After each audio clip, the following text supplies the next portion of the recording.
Darragh, first and foremost, new arrival this morning in Matty Stevens. Yep. You've obviously spoke to Matty. Matty's great. He's been with us this week. He's been training. He's one we've kept an eye on for a while, for a period of time.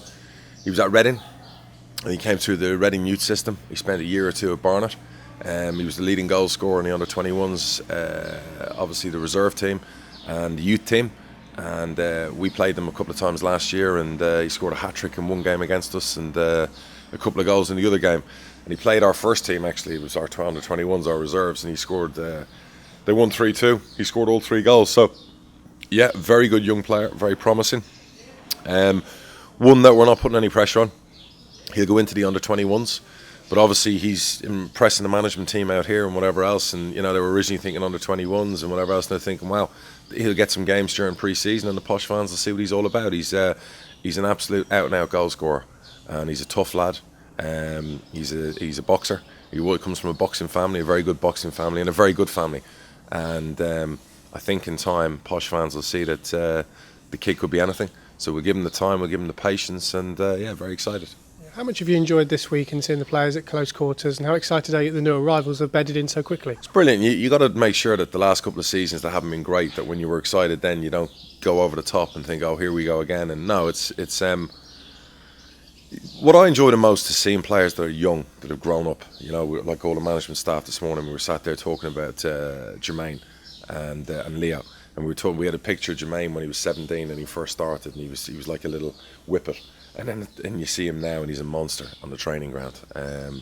And Gloves obviously can't believe some of the players we've got here. You know, I mean, obviously he's come from Coventry, and they knew we had a good team and whatever else. But people like Jermaine and people like young Leo and whatever else, just unbelievable. So it's great seeing that, and then seeing the new boys like Taff out there. He's probably one of the most professional people I've seen, the way he goes about his business. Taff, who's come from Mansfield, and he's a kid who takes his football very seriously. You can tell he's like upward trajectory. He's at Mansfield, he's come to Peterborough, he wants to win, he wants to get in the championship, and he wants to get on. Guion has really impressed everyone as well. The gaffer this morning was raving about him there and some of the five-a-side possession stuff they were doing yesterday. So yeah, everyone's in great form. I spent time with the management team, Chrissy and Smudge, talking to them. Everyone's ready to go, and great news is that our captain, Chris Forrester, has agreed to sign a new deal and has agreed a new 3-year deal with a 1-year option. So one of our most coveted assets is now tied up, and he's got a nice £10 million release clause. Only 10? Only 10, but that's up front and then there's add-ons. No, but the most important thing is that, I took a punt on Chris last year. He took a punt coming because he actually took a pay cut to come from Ireland over. And I always promised if he had a good season, we'd look at his contract again. Hendo's agent I got on really well with. I did the deal with Hendo when he first came. And we've been working the deal the last couple of days, and it was very, very easy to get it done. And Chris is one of them. He's captain of our club, and it sends a statement out there. Off the pitch, obviously, Ben McKenzie's obviously joined us midway through the week. Great. His wife's just had a baby. Congratulations to Ben, and he's getting his sleep in. Ben's great. The brilliant thing about Ben is, and this is why the players all love him and everything else, is he's got a real great personality. He bounces around the place, and he'll get into the lads. He's got that ginger side to him. You know what I mean? You don't cross him. And he's already at me every day about equipment and money and heart monitors and gym. It's the only pain in the arse with Ben. He always wants me to spend more and more money, but he wants to do that because he wants to do better. He wants us to do better, and I think we were at our fittest and best with very few injuries, touch wood, when Ben McKenzie was here. So really, really looking forward to having him on board again, Tonight you're unfortunately going to stump up some more cash to take the players out. Probably going to cost me $3,000 tonight to take out 40 odd people for dinner. So hope they take American Express. Last time they didn't, so we had a lock in doing the dishes. So yeah, we leave I think at 6 or 7. We go out, probably catch the Wales game. We go for a nice meal down in the marina, and I think then the lads are they're allowed out tonight to play. They've had a hard week, and they've had a hard week. I've never seen anything like this. This is like Pochettino stuff from Tottenham, where they're doing 3 sessions a day. I love that, because I've always moaned about the lack of training going on the last couple of years. I think they're up at 7:30, then they go do a session. They come have breakfast at 9.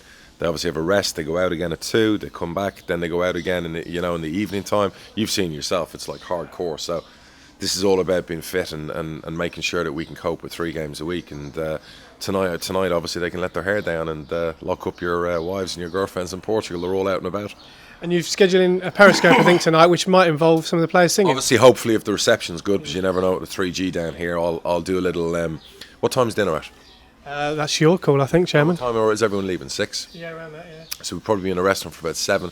Between 7 and 7:30, we'll try and do the Periscope on my phone and have a bit of crack in the restaurant. And I'll be with the management team. So if any of the Posh fans or anything else have questions for the manager, questions for Barry, questions for anyone, I'll try and cover a few of the live singing sessions. So I'll be doing the Periscope and hopefully the phone will work. So yeah, all fun. And finally, obviously, nice to see Dwight going to a club that he hopefully gets some games. Delighted for Dwight. Obviously was never really fancied by a lot of the Palace managers. They're like that big one up there playing the one up front, and I think he'd be a revelation. The Geordies will love Dwight Gayle. What a club for him to go to. You know, from 700 quid a week with us 3 years ago to 45 grand a week with Newcastle. It couldn't happen to a nicer kid. I think he'll win the Golden Boot. I think he'll fire them back to the Premier League, and as long as they don't replace him with a French striker, I think that Dwight Gayle will be. There hasn't been anyone as popular as Alan Shearer up front for Newcastle in years. I think Dwight Gayle could be very popular with the Newcastle fans. What a place for him to go to.